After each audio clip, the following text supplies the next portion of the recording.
মেয়েটা এত মায়াবী কেন?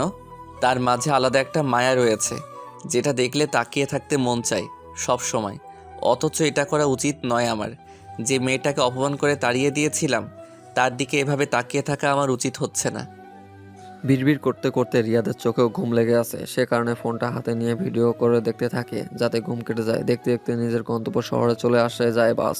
যার যার নামার সময় নেমে যায়। সেখানে মায়া উঠে ইরার সাথে বাস থেকে নেমে পড়ে। মায়া রিয়াদের দিকে তাকিয়ে ধীর স্থির কণ্ঠে বলে, ভালোভাবে নিজ গন্তব্যে যাবেন। বাই।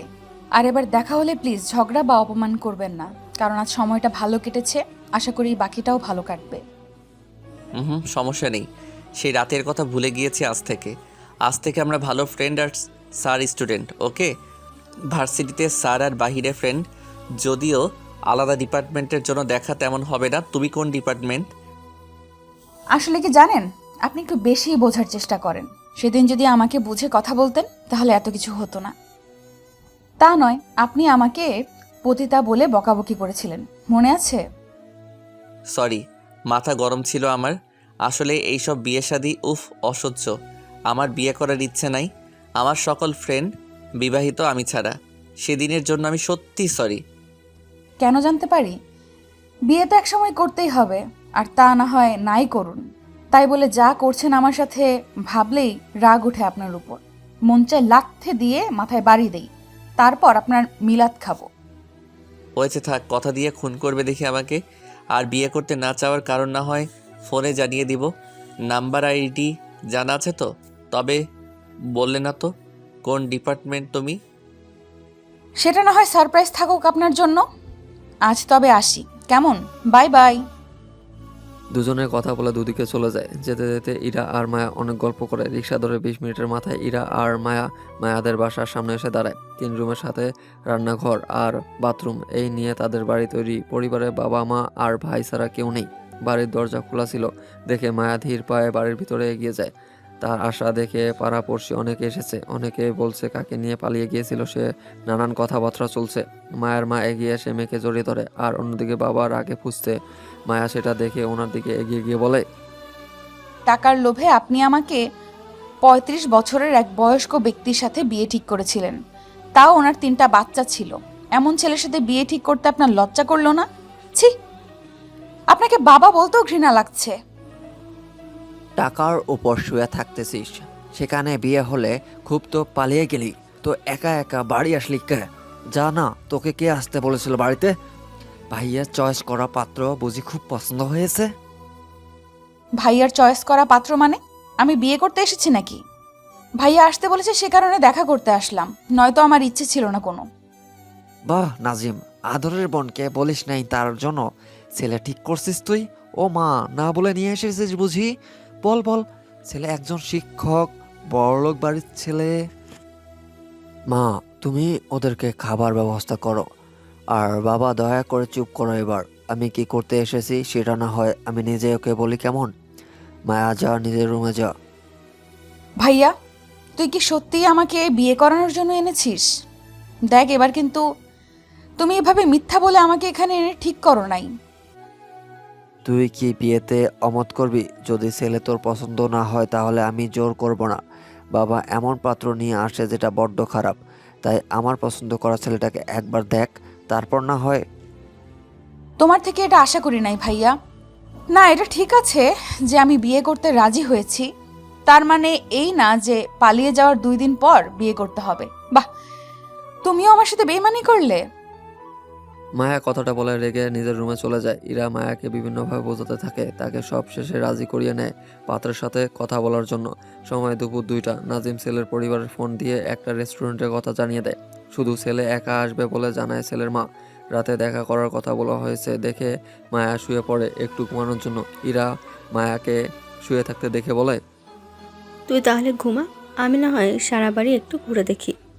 নাজিম ভাইয়া বলেছে ছেলে পছন্দ হলে আজকেই তোকে বিয়ে দেবে, দেরি করতে চায় না। এত তাড়া করছে কেন? তুই কি জানিস ভাইয়া তো কখনো এত তাড়া করে না। আমার কেমন জানি লাগছে সব কিছুতে। ভাইয়া কই, ওর থেকেই শুনে আসি আগে। কোথাও যেতে হবে না, আমি চলে এসেছি। যে বুড়ার সাথে তোর বিয়ে ঠিক হয়েছিল তার সাথে বিয়ে দেওয়ার জন্য বাবা উঠে পড়ে লেগেছে। সে কারণে ছেলে পছন্দ হলে আজ তোকে বিয়ে দেব, বাবাকে বলার দরকার নেই। ছেলের পরিবার তোর পছন্দ করছে, ছেলে পছন্দ করলেই বিয়ে ডান। হ হ, খুব ভালো ব্যাপার। অসহ্য লাগছে আমার। যাও এখান থেকে, বিয়ে করে বিদায় করো। তারপর আর জ্বালাবো না তোমাদের। আর হ্যাঁ, আমার ইরা প্রেম করে ওদিকে তাকানো বন্ধ করো। মায়ার কথা ইরা বিষম খায়। নাজিম যে কথা বলার ফাঁকে ফাঁকে ইরাকের দিকে তাকে সেটা মায়া লক্ষ্য করতেছে, বুঝতে পারেনি। নাজিম আমতা আমতা করে বলে, আমি ইমরানের দিকে তাকিয়ে থাকবো কেন? আজব তো। আচ্ছা তুই থাক, রাত 8টার সময় দেখা করতে যাবি।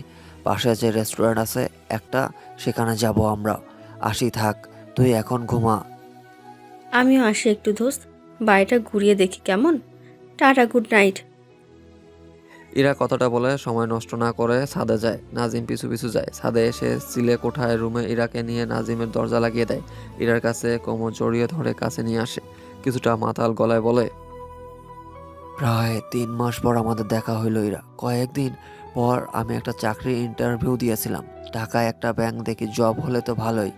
তখন বাবাকে রেখে মাকে নিয়ে চলে যাব এখান থেকে। বাবার প্রতি এত রাগ কেন তোমার? উনি চান মেয়ে সুখী থাকুক, সে কারণে এমন করছে। উনি বুঝতে চায় না যে টাকা ছাড়া সুখ আছে। এসব বলো না, মা বাবাকে সাথে নিয়ে থেকো সবসময়। তাই বলে কি এমন লোকের সাথে বিয়ে ঠিক করবে? এসব বাদ দাও, শুনতে ভালো লাগতেছে না আমার। আসো একটু প্রেম করি। এসব ঝামেলা আমার আর ভালো লাগতেছে না। কোমরে সুড়সুড়ি লাগতেছে, ছাড়ো। এমন করো না, কেউ আসলে কি ভাবে বলো। ছাড়ো, আমিও মায়ের সাথে ঘুমাবো। তোমার সাথে থেকে লাভ নেই, নিজের বিয়ের খবর তো আর পাবো না। ইরাকে আরো কাছে টেনে একটা হাতে গলা দিয়ে ঠোঁটে চুমুক দেয় নাজিম। ইরা কেঁপে ওঠে, নাজিমের বুকে মুখ লুকায়। নাজিম ইরার গলায় কিস করে বলে, এইসব বলতেছো কেন শোনো? খুব শীঘ্রই আমরা বিয়ে করব, দেখে নিও। কাছে আসো তো, এত দূরে যাওয়ার লাভ কি? লাফাও কেন? দেখি আমার দিকে তাকাও। কাছেই আছি, বুকের মাঝে ঢুকিয়ে নেবে নাকি? আর এসব বাদ দাও। মায়ের জন্য যে ছেলেটাকে ঠিক করেছো, তার ব্যাপারে কিছু বলো আমাকে। প্রমিস, মায়াকে এখন কিছু বলবো না। প্লিজ জান, বলো। ছেলে তোমাদের ভার্সিটির শিক্ষক, কোন ডিপার্টমেন্টে সেটা শুনে নেই। ছেলের বিয়েতে মত নেই বললে চলে। বিয়ে করতে চায় না, পার্সোনাল কারণ নেই, প্রবলেম নাই। কারণ কি সেটাও শুনে নিয়েছি আমি। আমাদের ভার্সিটির শিক্ষক? আর যাই হোক, আমরা তো ক্লাস করি নাই, সে কারণে চিনতে পারবো না। বাট ছেলে বিয়ে করতে চায় না তো বিয়ে দিতে চাচ্ছ কেন মায়ের সাথে? বিয়ের পর যদি মেয়েটা কষ্ট পায়? আরে না, বিয়ে করতে চায় না তার কারণ সে মেয়েদের তেমন পছন্দ করে না। বউ আর প্রেমিকা হিসেবে তাছাড়া সমস্যা নেই। আমি মনে করি বিয়ের পর দুজন বোঝার জন্য সময় লাগবে। তো সেই ছেলের সাথে বিয়ে হলে মায়া সময় পাবে, আর বিয়ের ওর সব ঠিক হয়ে যাবে, এটা জানি আমি।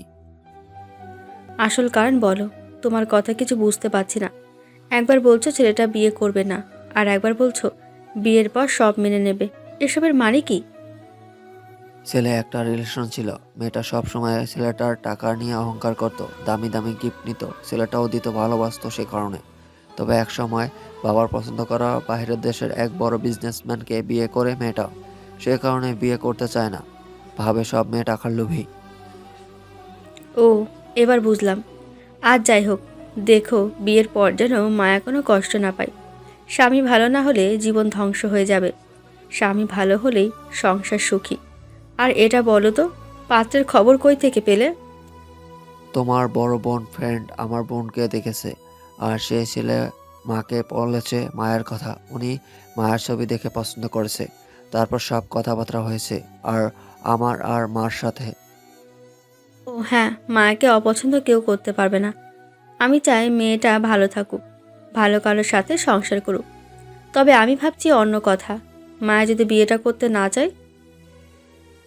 কেন চাইবো না? কোথাকার কোন ছেলের সাথে বিয়ে ঠিক হয়েছিল কে জানে। দেখো ছেলেটা তো মায়াকে মানে না, তাহলে এত ভাবতেছো কেন? মায়া কিন্তু আমাকে বলে নাই সে বিয়ের কথা, তুমি বলছো দেখে জানতে পারছি। তাহলে কিন্তু তবুও কেমন লাগছে। বিয়ে তো বিয়ে, তাই না? মায়া কি অন্য কোথাও বিয়ে করতে চাইবে? সেটাই ভাবছি আমি। আচ্ছা থাক, এসব কথা বাদ দিই। এসব বলতে ভালো লাগছে না। ধুর, ভাল লাগিও না তো আমাকে। যে ছেলে বিয়ে মানে তাকে কোনোভাবে মানবে না মায়া। ছেলের পরিচয় বলে নাই আমাকে, তাই এই টপিক বাদ দাও।